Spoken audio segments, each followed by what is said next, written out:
প্রথমে প্যানে একটু তেল দিয়ে নিয়েছি, তেলটা গরম হয়ে গেছে। এবার আমি কি করেছি, আমি একটু ডিমটাকে ফাটিয়ে একটু নুন দিয়ে রেখেছি। এবার এই ডিমটা গোলাটাকে অল্প দেব। ডিমটা হয়ে গেছে, এবার আমি এটাকে রাউন্ড করে নিচ্ছি।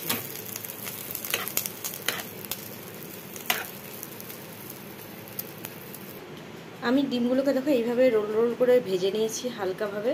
এবার এটা কি করছি দেখো, প্যানে আবার অল্প তেল দিয়ে নিয়েছি। এবার এর মধ্যে দেবো পেঁয়াজ, রসুন, আদা পেস্ট। পেঁয়াজ আদা রসুন পেস্ট আমি দিয়ে দিলাম। এবার আমি একে একে দিয়ে দেবো হলুদ গুঁড়ো, লঙ্কার গুঁড়ো আর একটু নুন। এবার এটাকে ভালো নাড়াচাড়া করবো। মশলা ভালো করে ফ্রাই হয়ে গেছে। এবার দেবে স্পেশাল একটা জিনিস, এটা হচ্ছে একটা গ্রিন চিলির আচার।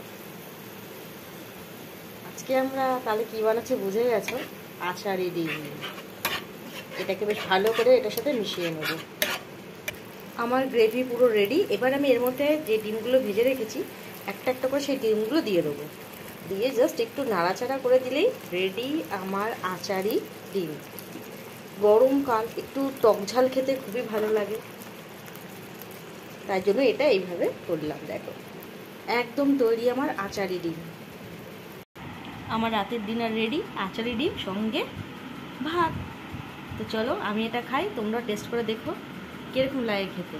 গরমকাল একটু ডিমও হবে, আবার একটু টক ঝাল খেতে লাগবে, খুব সুন্দর হয়ে যাবে। কেন গরমকাল আমাদের সবার টক খেতে ইচ্ছা করে বেশি। তো চলো আমি আমার ডিনার করি, তোমরাও করে খেয়ে দেখো এবং বলো কীরকম লাগছে খেতে। আজকের মতন টাটা।